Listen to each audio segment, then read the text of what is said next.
Assalamualaikum warahmatullahi wabarakatuh. Alhamdulillahi rabbil alamin wassalatu wassalamu ala asyrafil anbiya'i wal mursalin wa ala alihi wa ashabi ajma'in, amma ba'du. Kaum muslimin yang berbahagia,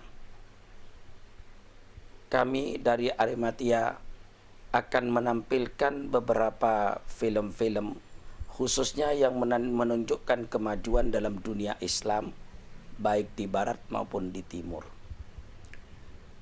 Bahwa kita jangan merasa bahwa Islam ini hanya laku di Indonesia atau di Timur Tengah. Bahkan di negara-negara barat sekarang ini mulai Islam itu semakin berkembang, semakin maju.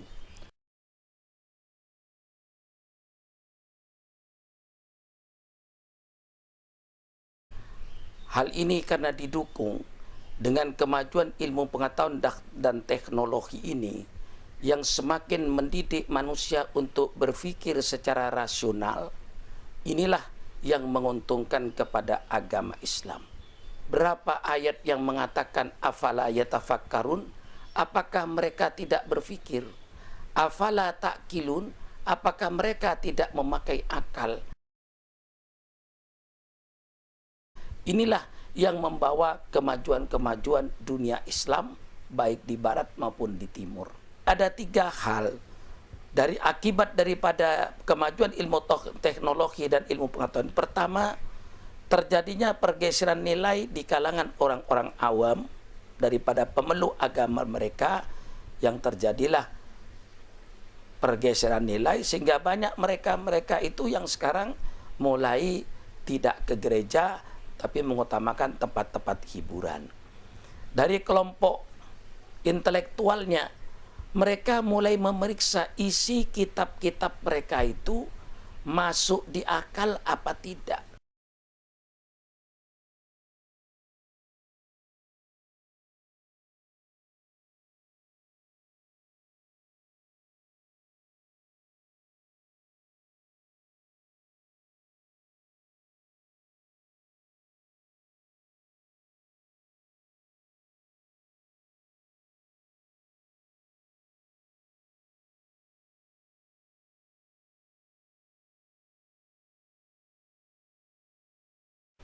Pada saat mereka membaca kitab-kitab atau akidah-akidah yang mereka miliki, ternyata bertentangan dengan hati sanubarinya, sehingga mereka pun banyak yang mulai menoleh kepada Islam dan masuk kepada agama Islam. Ini pun terjadi di Eropa, sehingga banyak beberapa gereja-gereja yang dulu dipakai oleh mereka, sekarang alhamdulillah mulai menjadi masjid, dijadikan tempat untuk sujud kepada Allah Subhanahu wa ta'ala.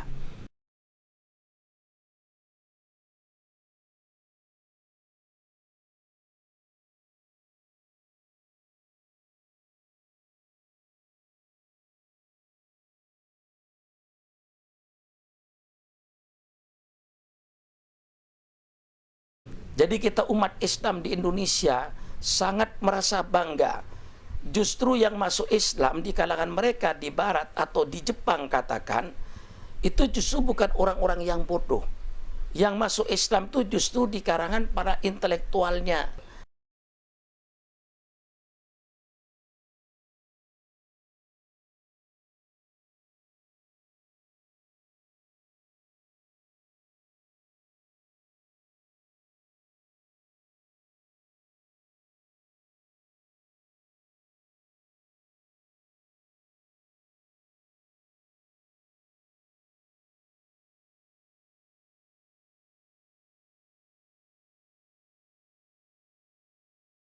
Di dalam kita mengajak mereka beriman kepada Allah, Islam tidak hanya mendoktrin supaya percaya kepada Allah, tapi Islam membangun akal manusia supaya berpikir.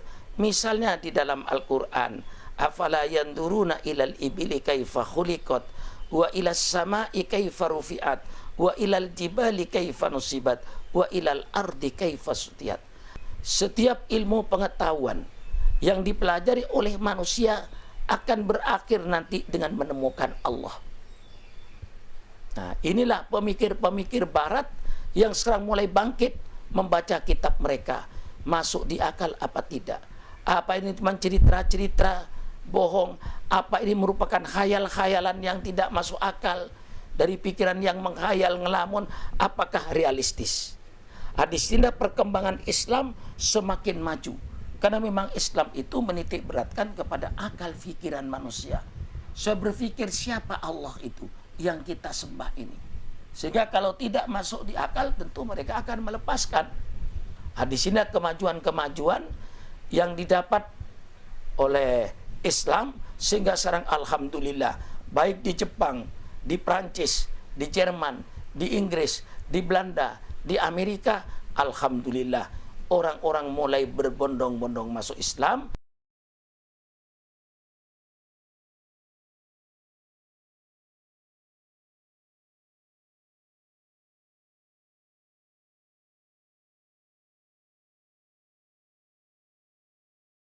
Dan termasuk kaum intelektualnya.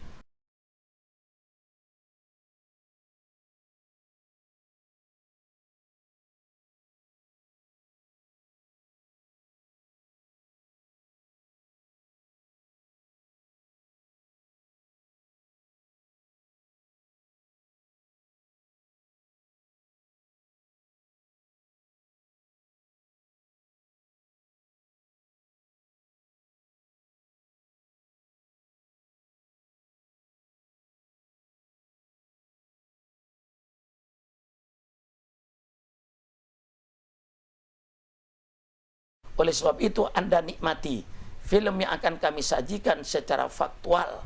Ini secara kenyataan apa yang ada kami sampaikan supaya kita merasa bahwa agama Islam bukan agamanya orang yang bodoh. Bukan agamanya orang-orang pinggiran. Bahwa Islam sekarang dipeluk agama Islam ini justru oleh pemikir-pemikir barat, pemikir-pemikir Jepang yang mereka ahli dalam segala bidang ilmu pengetahuan.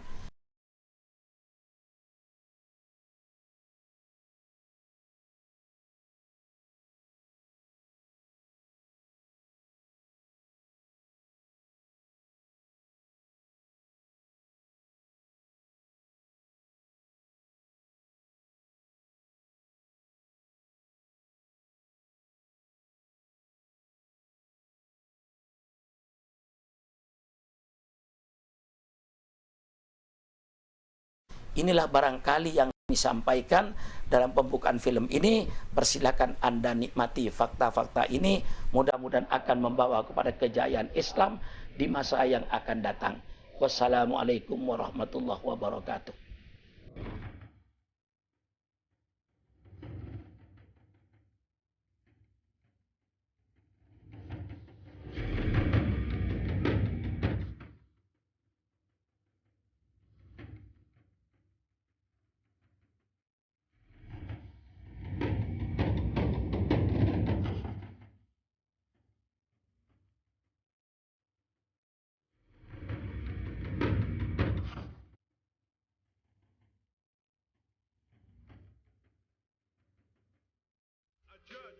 Eropa. Bila mendengar namanya, terbayang oleh kita kemajuan sebuah kelompok bangsa yang mempunyai banyak andil dalam menginspirasi hampir seluruh manusia di dunia. Betapa tidak, mulai soal mode, teknologi, kesenian, kekayaan budaya, hingga kehidupan beragama sering dijadikan kiblat oleh sebagian besar peradaban. Sejarah menunjukkan, perkembangan agama di Eropa menjadi sangat maju. Sangat boleh jadi karena pola penyampaiannya yang begitu mengundang simpati, rapi, dan teratur. Hal ini terbukti pada saat kita melihat jumlah mayoritas penduduk dunia dewasa ini yang mengimani Kristen sebagai jalan hidupnya. Bangsa Barat sangat mengenal ungkapan people change, atau manusia berubah. Dan hal ini mulai terjadi di Eropa. Assalamualaikum warahmatullahi wabarakatuh. Dear brothers and sisters in Indonesia, I would very much like to visit your country once. I was never in Indonesia, although I'm a member of an Indonesian association in Holland. My name is Abdul Rahman. I'm 43 years old. I was born Christian, Roman Catholic, and I remember very well in the year 1986 I had a good friend, a Moroccan man. He's still my best friend.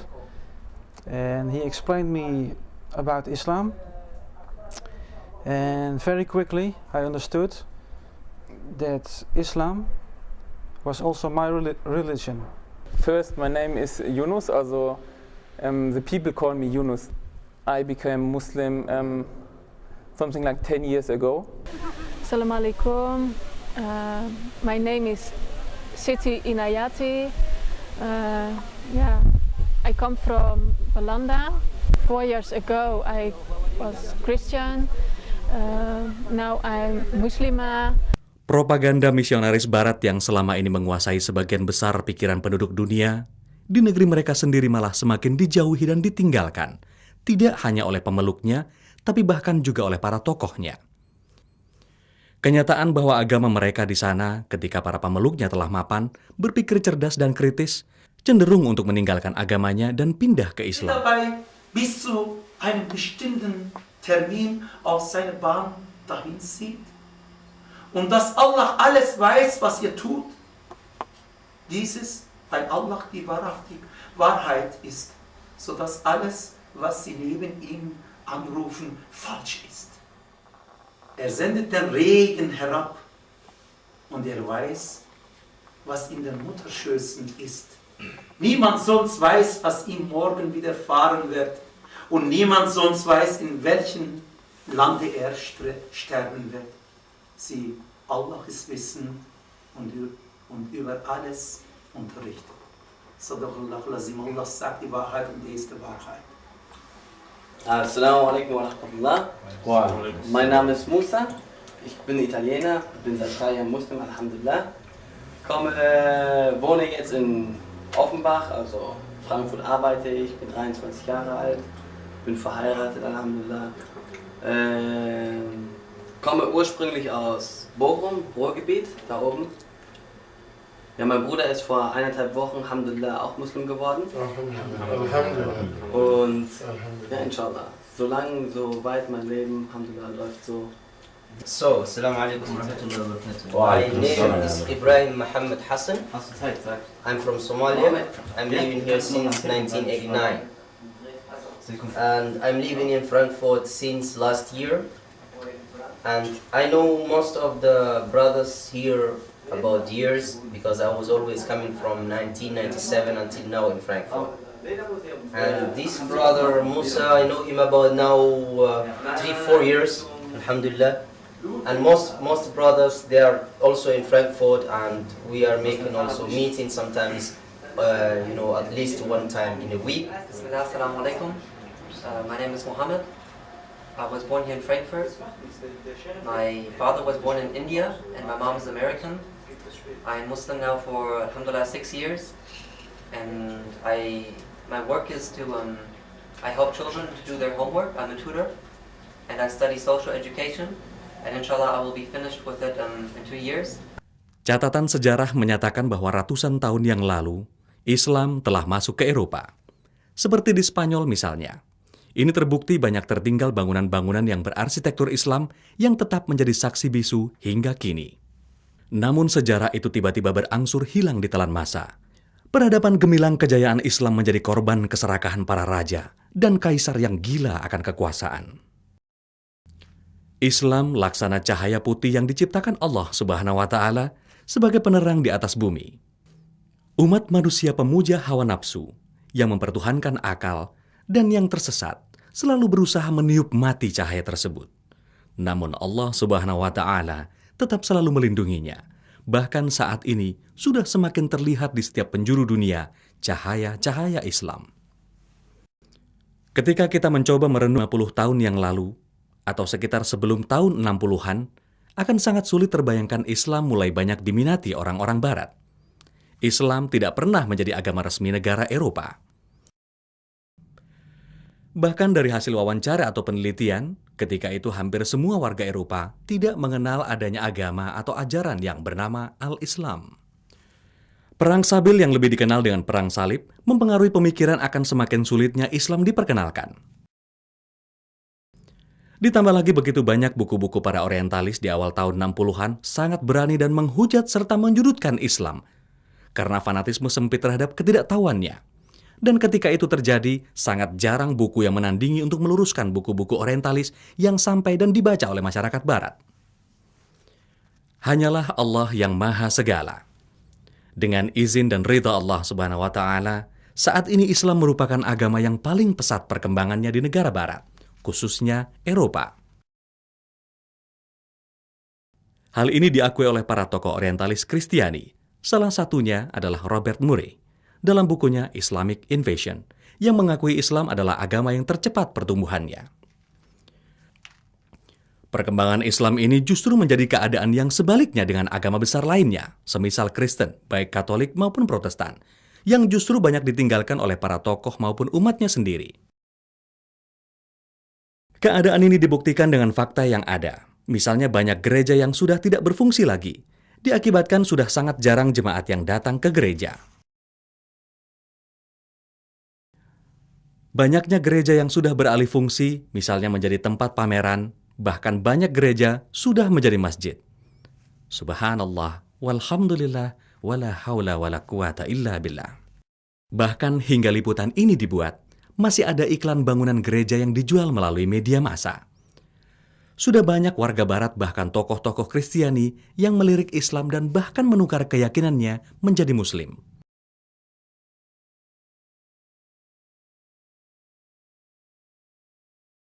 My name is Gert van den Berg. I was born here in the Netherlands. I'm 43 years old.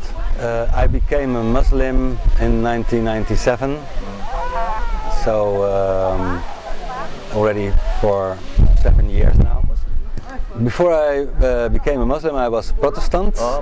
But then I was also I was kind of searching. So I also was for a few time with Buddhism. I was very interested in Buddhism.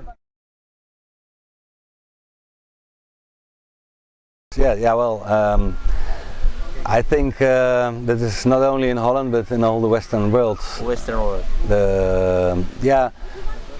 I think the young people they have grown up in a kind of materialistic society, and they think they can live without religion, so they don't want to go to the church anymore.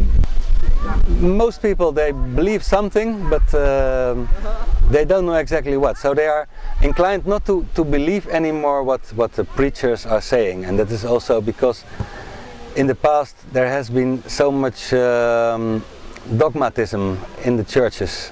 That's also, and the young children at school, they think they learn to think for themselves, so they don't accept directly if somebody says the world is like this and this, and they have from other people, they got other information, they don't want to directly believe what a pastor says, or and for myself that's more or less the same, because I always have sometimes have problems with for example, Imam, who is he knows everything about the Quran, but he knows nothing about biology or physics, and I think in a modern world we have to combine all kind of knowledge, and also knowledge that we can observe in nature, and that's, I think it's sometimes a problem, because the young generation they like to know more about why things are happening besides the religious aspects. So for example, I give you an example. I'm a geologist, and in our science we have a lot of information that there has been actually a gradual change of life on this planet, which took for millions of years to change. And sometimes an Imam says that's impossible, it was just created in one day and that's it. And I cannot believe that, because from science I know a lot of information says it has been otherwise. That's why Islam was for me a religion in the beginning, which taught us to learn and to read. So that's very different from, for example, the conservative churches, for example the Catholic Church, said for hundreds of years that the sun was turning around the earth, and they put Galileo in the ban. They have rectified that 10 years ago, but that's a good example of the hierarchic system in the church. And in Islam, you can, if you feel you want to say something, you can forward, and you can also tell your own story in the mosque. That's sometimes we invite people from outside, and it's not only a religious place, the mosque, but it's also a social gathering place, and where you can discuss problems in society and politics and things like that. So that's different than with the churches. I think in Holland have always been a lot of immigration from abroad, and we have always tolerated other people from other cultures, other beliefs, and it takes time for example, now in Holland there are many problems with certain groups, but I think within time that problems will solve themselves, and well, we have to be realize that we are living in a Christian or non-believing country, so we have to adapt ourselves sometimes, but I think Bismillahirrahmanirrahim. A'udzu billahi minasy syaithanir rajim. Bismillahirrahmanirrahim. Alhamdulillahi rabbil alamin. Ar-Rahmanir-Rahim. Maliki yaumiddin. Iyyaka na'budu wa iyyaka nasta'in. Ihdinas siratal mustaqim. Siratal ladzina an'amta 'alaihim khairil maghdubi 'alaihim waladdallin. Amin. Di saat tidak ada satu masjid pun berada di sana, diawali oleh imigran dari Maroko dan Turki, Islam mulai diperkenalkan. Ketika itu agama resmi di belahan Eropa, yakni Kristen, Katolik, dan Protestan, sedang jaya-jayanya. Ini tergambar bertebarannya bangunan-bangunan gereja yang sangat megah dan besar di hampir setiap sudut kota. Bangunan-bangunan tersebut, walaupun banyak yang bukan lagi berfungsi sebagai gereja, masih kokoh berdiri di setiap sudut kota. Kebesaran dan kemajuan agama Kristen di negara-negara Eropa juga ditandai dengan banyaknya gereja lembaga misionari mengirim para pendeta misionarisnya. Mereka mengirim pendeta misionarisnya ke negara-negara yang pada umumnya negara jajahannya atau bekas jajahannya, sehingga Eropa menjadi sumber kemajuan Kristen di banyak bangsa di dunia. Maha suci Allah dengan segala kuasanya. Saat ini banyak peristiwa yang mengejutkan yang sebelumnya hampir mustahil terjadi. Ratusan masjid telah berdiri di beberapa negara Eropa. Di negara bunga tulip Belanda misalnya, meski luas wilayah hukumnya hanya seluas Jawa Barat, saat ini sudah berdiri lebih dari 400 masjid. Banyak gereja berubah menjadi masjid, misalnya di negara yang juga lekat dengan simbol kincir angin Belanda ini, sejauh lebih dari 40 bangunan gereja sudah beralih fungsi menjadi masjid.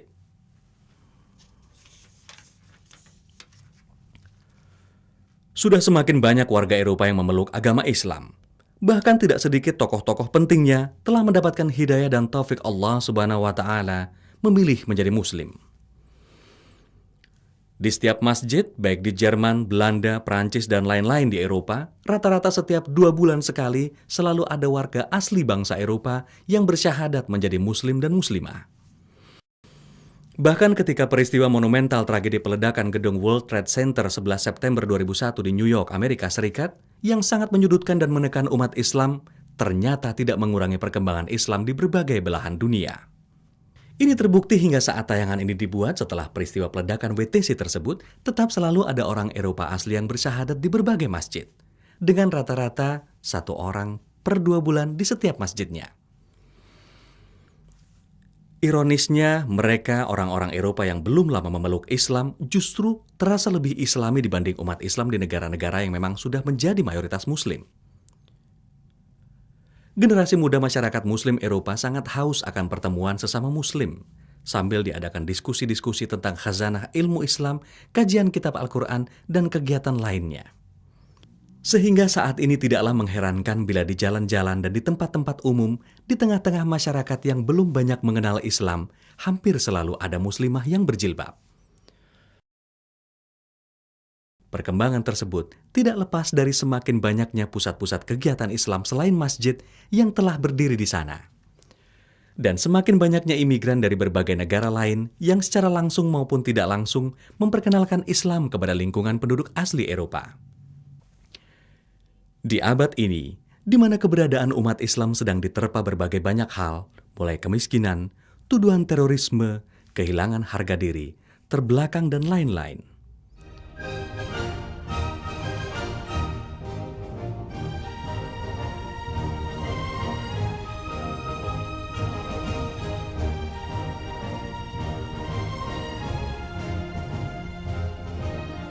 Di abad terpuruknya Islam, justru ini yang terjadi.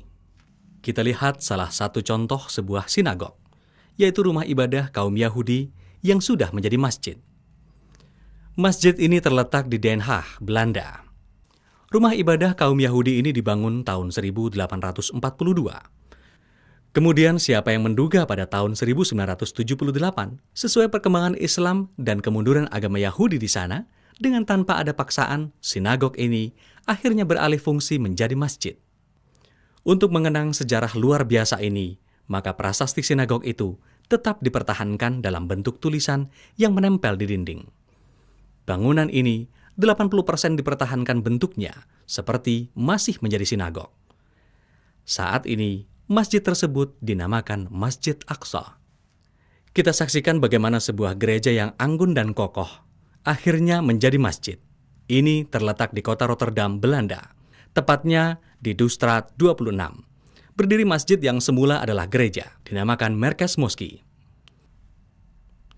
Menurut informasi dari beberapa jamaah di sana yang tidak mau ditampakkan dalam gambar, gereja ini awalnya penuh dengan jemaat yang beribadah, namun lambat laun semakin sepi dan akhirnya tidak ada sama sekali yang datang untuk beribadah. Ini karena jemaatnya ada yang sudah tidak percaya lagi kepada Alkitab, namun masih percaya adanya Tuhan. Pada saat di mana di daerah tersebut penduduknya semakin banyak kaum muslimnya, maka dengan swadaya umat muslim, gereja tersebut akhirnya dibeli. Subhanallah, walhamdulillah, wa la ilaha illallah, wallahu akbar. Ada juga gereja yang sudah beralih fungsi menjadi pusat kegiatan pameran produk-produk komersial dan seni atau galeri. Misalnya, Gereja Grote Kerk di Den Haag. Gereja ini, di samping bagian gedungnya, juga telah berubah menjadi kafe. Kisah lebih dari 40 gereja dan sinagog yang berubah fungsi menjadi masjid hampir memiliki kejadian dan proses yang sama, yaitu banyak jemaatnya menjadi seorang muslim dan tidak percaya lagi pada Alkitab.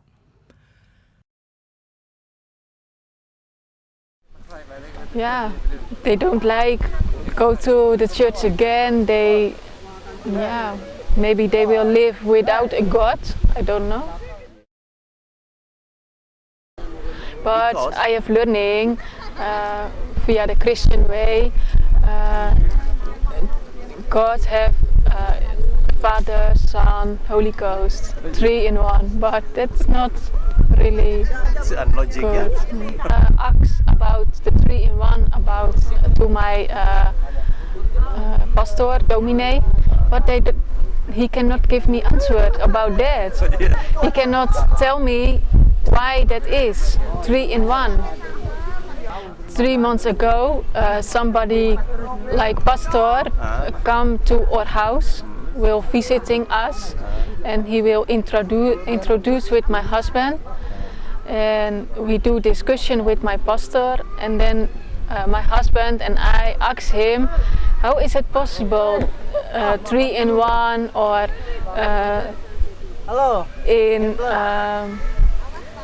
in the Bible is standing something like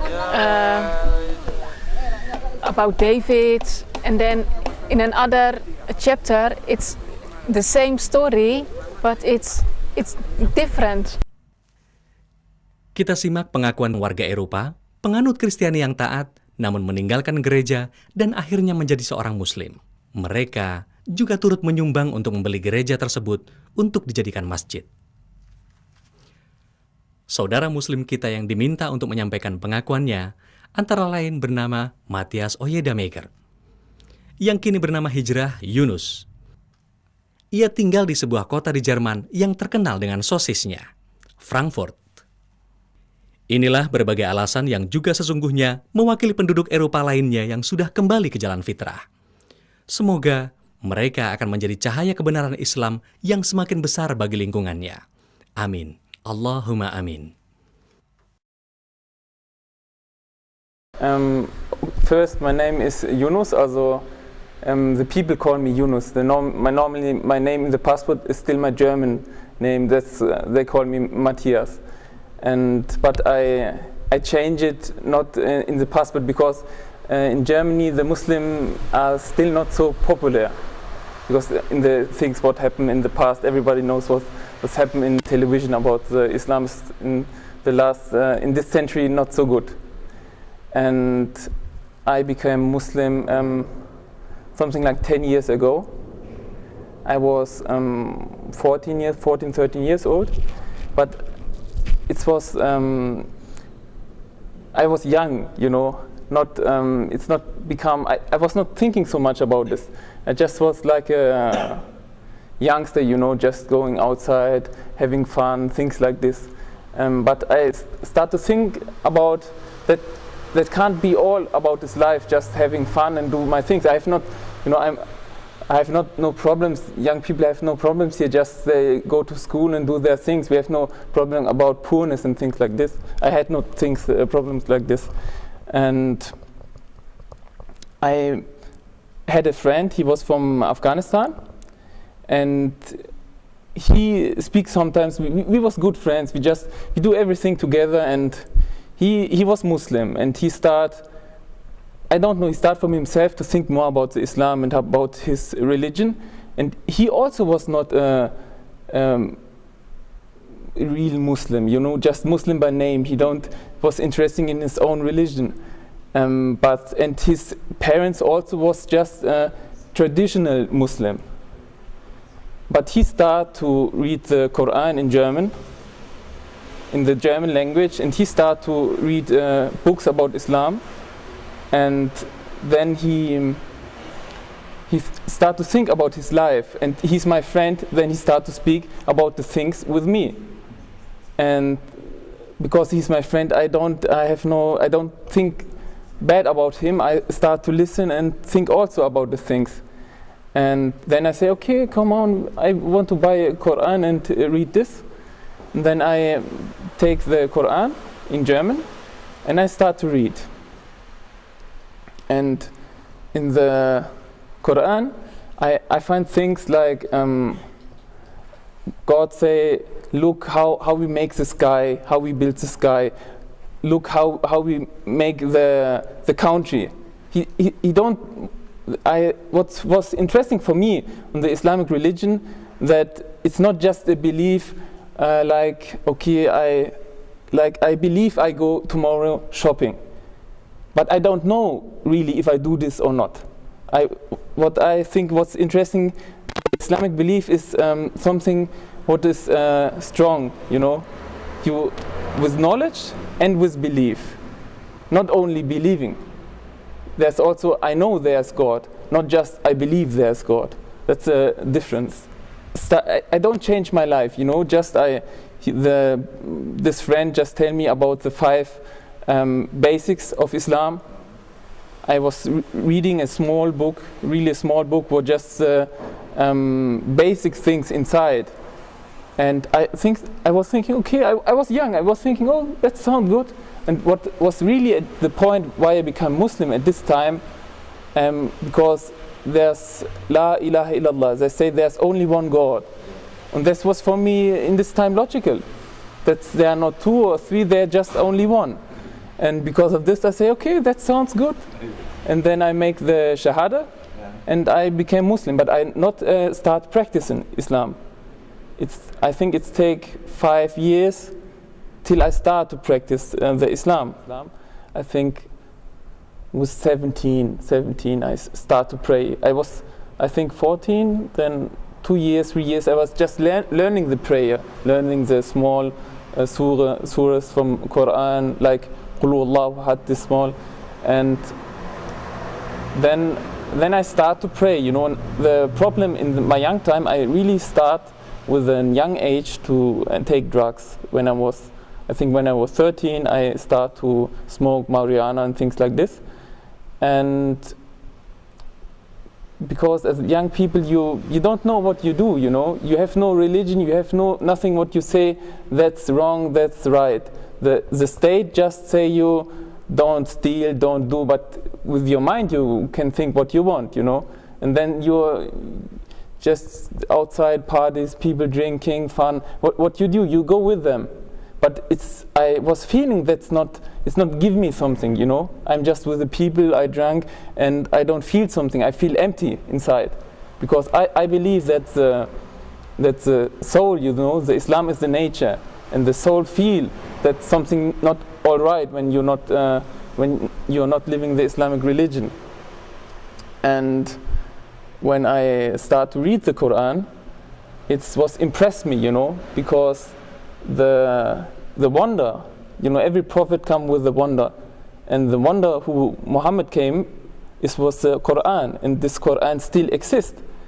And I was also reading the Bible, and with the Bible I had the problem because there's no original Bible, and how I can believe in something what is not original, and there's no Bible in the original language what Jesus spoke, and there are even 250,000 different writing of the Bible. Like I had a very good Bible, it's a Scofield Bible, and there was a cross on one point. There was, you know, like the first 22, then come the first 24. I was thinking, where's the first 23? And there was a cross, and I look on this cross, and downstairs there stand some people from the Vatican or some group of popes. They were thinking about this first is not correct, things like this, and they put it out. And then I was thinking, how can be this the word from God when humans make their sentence out? And then I was, no, that can't be from God. And I was also reading in the there's the books from Marcus, Matthäus, and everybody from them speak about Jesus' life and what Jesus did. And there are some points inside the Bible where, you know, there's a part in the Bible where there's a man with demon inside, and he make these demonic things outside. I don't remember who said something, who said this or this, but I remember that there was inside one of this, I don't know, it was Marcus or something like this, said, after this, Jesus go in the desert. The other said, Jesus stay 3 days and then go in the desert. And others say something else. I was thinking, what is this? You know, when I compare them. Which is true. Yeah, which is true, what I believe inside. But I still believe as a Muslim that the Bible is the book from God. From the same book where the Quran come from. But the problem what I had with the Bible is that the Bible came 100 years after Jesus. 100 years, the Jewish people, or the people who believe in Jesus, they say from word, I say to him, the story from the Bible, and he said to him, and he said to him. But I know a play from the kindergarten. We make this, I say to him, toilet in his ear. Then he said some other words, he said to him something, and after, on the end of the line, some other, like star, come. And that I was thinking is the same with the Bible. Yes. But I still believe the beginning was from God, but they change it. And now you don't know which sentence there inside is from God, and which sentence is just the understanding from a human who write this book. And then I say, okay, I have to look the Quran. Then I was looking at the Quran and was thinking, okay, when is the book from God? Then it have to be original. And then I found out that when Muhammad ﷺ was alive, he teach the people the Quran. And when he died, a lot of people had the Quran complete in his head, Hafiz Quran. And also there was some people who write the Quran down on bones, on stone, and one of the Khalifa from Islam, he called all these people together, and they make the Quran, and then they write them down. You know, that means the Quran is not lost. You know, we have still the original. We are I find out we are the only religion, the Muslim people, who have really the original book. Who no one can say this wrong or this right. We have the original, and that I was thinking, wow, that's fantastic. And then I was thinking more about my life, but I was still taking drugs, and it was starting also other drugs like ecstasy and cocaine and things like this. But I was thinking to start to pray. With 16, 17 years old, I think, why you don't pray to God to your problems? Maybe He can help you. And then I was starting to pray. But the problem is when you take drugs, you can't pray because you don't have the mind to do this. You really not think about it. You think something else then. But then I start to pray when I don't take drugs. And the prayer was making me feel good. I feel complete. You know, I feel myself good. And when it's give me also was heißt Stabilität? Stability, because I pray in the morning, in the noon, then in the afternoon, and in the evening, in the night. It's make me remembering on God 5 times at the day. But when I start this, I get problem with the Muslim people, with the young Muslim people. The problem now, I think, what we have in Islam, that we have now so many people who call them Muslim, but a lot of people don't know about their own religion. And I'm sure that there are a lot of people in Indonesia, they born as a Muslim, but they was never interested in their own religion. They just go on Friday in the mosque, listen what the imam say, and they know how to pray, but they not really was interesting to read more books, to go there and to find out if it's really true or not. Because of that, I normally think the people who now, like you or some other brothers also here, they are from Morocco or something like this, they choose to be Muslim and they pray. In this time, people who pray and living their religion, even if they're German, from France, from Egypt, or from other countries, in this time when they live their religion, for me, they are also new Muslim because they choose to be Muslim. And the other people who are just because of tradition, I don't want to say they are not Muslim, but I'm not sure what they are really. I think it's also for the Muslim people important when they really live the Islam like Muhammad ﷺ, then the people will believe in them. But when we start to make the things half and change the things like Muhammad ﷺ and his Sahabas live, then we get problems. And now because of that we are in problems. Saat ini masih berlangsung satu persatu rumah-rumah ibadah agama lain semakin ditinggalkan para jemaahnya. Misalnya beberapa rumah ibadah berikut. Situasi ini berlangsung dan direkam saat hari-hari ibadah mereka. Terlihat hampir tidak ada aktivitas. Kalaupun ada yang datang, hanya 1-2. Itu pun yang sudah lanjut usianya. Di antara mereka yang masih mengaku seorang Kristiani, bahkan tidak merasa perlu datang ke gereja dan mengakui kemunduran-kemunduran kepercayaan mereka kepada iman yang sebelumnya mereka yakini. Many years ago, I was also a young man. Whole families go any week to the church. Yes. now people older, yes, and the young people were older, see no more go to the church. In Europe, we know the whole day for pray. We don't like that. When I alone, sometimes alone, I can pray for myself. I sit so, yes, and I can pray. I can sing that. I will not pray together with other men. Oh, no, I have need to the church. I know. Pray you are when I am, yes, I do that. I do that. When I'm walking outside and I sit alone, sometimes I pray for myself. I pray, yes. I close my eyes and I pray what I like to pray. Sesungguhnya pengakuan tersebut cerminan pada umumnya masyarakat Eropa, yang tentu mengakibatkan keringnya berbagai ikatan dan pendalaman tentang keimanan yang seharusnya terus mereka pupuk dan diamalkan dengan baik. Sikap tersebut secara langsung berakibat kepada tempat ibadah yang tidak ada lagi pengunjungnya. Ditambah, sudah sangat banyak yang benar-benar tidak percaya lagi dan tentu juga karena sudah menjadi muslim. A'udzubillahi minasyaitonirrajim. Bismillahirrahmanirrahim. Qul huwallahu ahad. Allahus samad. Lam yalid wa lam yulad wa lam yakul lahu kufuwan ahad.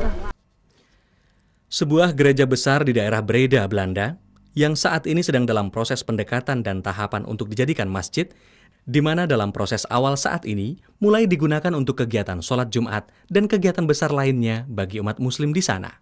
Semoga Allah Subhanahu wa Ta'ala memberikan kekuatan kepada saudara-saudara kita di sana, sebab proses sebuah rumah ibadah lain untuk dijadikan masjid tidaklah mudah. Penuh tantangan, hambatan, dan rintangan yang tidak kecil. Namun dari pengalaman lebih 40 rumah ibadah agama lain menjadi masjid, maka insya Allah tidak ada yang mustahil di mata Allah. Berbagai kejadian tadi tentu tidaklah terjadi secara tiba-tiba. Syiar Islam yang semarak di benua Eropa tidak lepas dari berbagai fakta. Pertama, perjuangan saudara-saudara kita dari belahan dunia lain. Misalnya saudara kita dari Afrika. Mereka sering terlihat memberikan bimbingan kepada mereka yang datang ke pusat-pusat kegiatan Islam untuk mengetahui tentang Islam. Bahkan tidak sedikit yang memberikan tausiah kepada saudara-saudaranya dari berbagai bangsa muslim lainnya, termasuk bangsa Eropa. Kedua, telah diterjemahkannya kitab suci Al-Quran ke berbagai bahasa Eropa, juga buku-buku Islam dan literatur-literatur Islam lainnya. Walaupun belum selengkap buku-buku yang beredar di negara-negara mayoritas muslim, namun cukup untuk menjadi media informasi tentang Islam yang dapat dibaca oleh orang-orang Eropa. Fakta yang ketiga, semakin banyak berdirinya pusat-pusat kegiatan dan informasi Islam. Pusat kegiatan dan informasi Islam ini memegang peran sangat penting bagi penyebaran syiar Islam ke berbagai pelosok Eropa. Keempat, semakin banyak tempat atau toko yang memasarkan produk-produk halal. Hal ini tentu mempermudah saudara-saudara muslim kita di sana dalam menjalankan syariat Islam. Fakta yang kelima, dampak yang sangat baik dan luas bagi lingkungannya dari penduduk bangsa barat yang sudah menjadi muslim. Mereka pada umumnya lebih mudah berkomunikasi dengan lingkungan penduduk barat lainnya yang belum Islam. Ini tentu sangat menguntungkan syiar Islam di barat. Assalamualaikum to all of my sisters and brothers and sisters in Indonesia. I welcome every Muslim on this world. Before I was Christian, and I understood myself as if I had faced the history. Jewish people and Christian people, and I was Christian, and then next step Islam. So I took the next step. Sometimes difficult because there are so many bad opinions about Islam, also here in Europe. But I know we have to explain to all people what is the real Islam. Moderate, not at all terroristic in any way. Fakta yang keenam, Islam washing atau kegiatan umat muslim ketika berdakwah di masyarakat Eropa pun sudah sering berlangsung dalam berbagai bentuk pertemuan kelompok kecil umat muslim.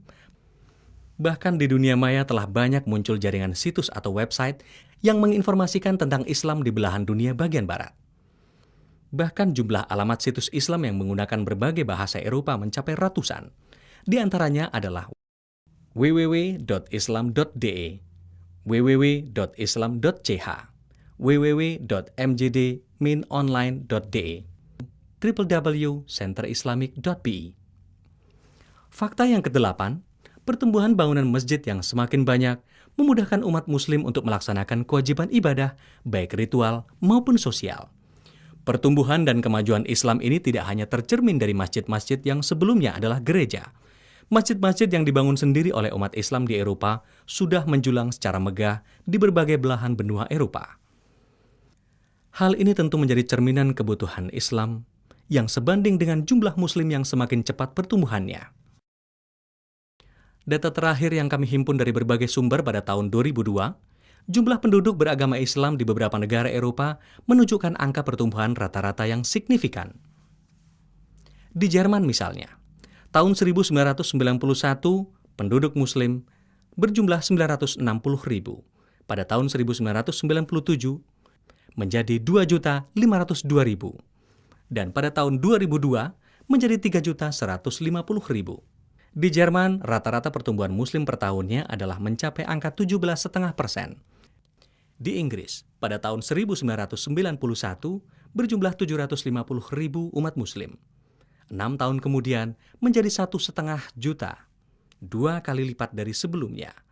Dan signifikansi ini terlihat pada angka tahun 2002, yakni 3.100.000 muslim. Rata-rata pertumbuhan muslim per tahunnya adalah mencapai angka 18,4%. Di Belgia, dari 300.000 pada tahun 91 menjadi 500.000 pada tahun 97 dan menjadi 1.440.000 pada tahun 2002. Di Belgia, pertumbuhan muslim per tahunnya menjadi 20,6%. Di Perancis, lebih signifikan lagi. 1.050.000 pada tahun 91, 6 tahun kemudian menjadi 3 juta, dan tahun 2002 menjadi 4.460.000. Rata-rata pertumbuhan muslim per tahunnya adalah mencapai 19,7%. Di Belanda yang awalnya tahun 91 dari data yang kami peroleh berjumlah 660.000 muslim. Tahun 97 menjadi 1.400.000 umat muslim. Dan pada tahun 2002 menjadi 2.643.000 muslim. Belanda rata-rata pertumbuhan muslim per tahunnya 18,2%. Penduduk muslim di Spanyol pada tahun 1991 berjumlah 300.000. Kemudian di tahun 1997 berjumlah menjadi 450.000. Dan tahun 2002 angkanya berubah menjadi 1.400.000.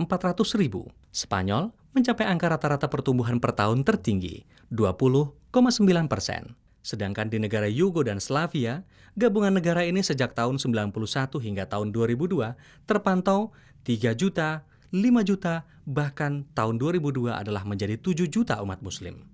Dan Yugo serta Slavia, rata-rata pertumbuhan per tahunnya hingga tahun 2002, 13,9%. Sedangkan di Bulgaria, yang tahun 91-nya berjumlah 800.000 umat muslim, tahun 97 menjadi 1,5 juta penduduk muslim, dan tahun 2002 menjadi 2.200.000 penduduk muslim. Rata-rata pertumbuhan per tahunnya mencapai 15,19%. Pertumbuhan yang cepat tersebut akan semakin meyakinkan ketika kita banyak menjumpai anak-anak muda Eropa yang sudah menjadi muslim. Gambaran yang telah Anda saksikan sejak awal tayangan ini hanyalah sebagian kecil yang mampu direkam oleh tim Arimatea dalam waktu yang cukup singkat. Masih begitu banyak komunitas, rumah ibadah, organisasi, serta gedung layak dijadikan sebagai tinta sejarah di Eropa. As of course, Bismillahirrahmanirrahim. Qul huwa Allahu ahad, Allahu as-samad, lam yalid wa lam yulad wa lam yakun lahu kufuwan ahad. A'udzu billahi minasy syaithanir rajim. Bismillahirrahmanirrahim. Iqra bismi rabbikal ladzi khalaq, khalaqal insana min 'alaq, iqra wa rabbukal akram, alladzi 'allama bil qalam, 'allamal insana ma lam ya'lam, kalla innal insana la yatgha, ara'ahu istaghna, inna ila rabbika ruj'a, أرأيت الذي ينهى عبدا إذا صلى أرأيت إن كان على الهدى أو أمر بالتقوى أرأيت إن كذب وتولى ألم يعلم بأن الله يرى كلا لئن لم ينتهي لنسفعا بالناسية ناسية كاذبة خاطية فليدع ناديا سندع الزبانية كلا لا تطيعه واسجد واقترب Sadaqallahul azim. Saudaraku, baru ini yang bisa dilakukan oleh sebagian dai yang berdakwah di sana. Mari kita bayangkan, bila seorang dai seperti beliau saja mampu menembus ke dalam komunitas berkulit putih dengan segala kekurangan dan keterbatasannya, belum lagi berhadapan dengan berbagai halangan dan bermacam rintangan. Lagi-lagi, Allah bekerja dalam setiap keridhoannya tanpa kita sadari. Ketika jumlah muslim semakin besar di berbagai belahan dunia, insya Allah akan banyak yang membela dan membantu saudara-saudara kita yang kurang beruntung di berbagai belahan dunia lainnya. Mari kita dakwahkan Islam kepada mereka-mereka yang belum paham dan mengerti tentang Islam, bersama-sama dengan Arimatea. Allahu Akbar, Allahu Akbar, Allahu Akbar.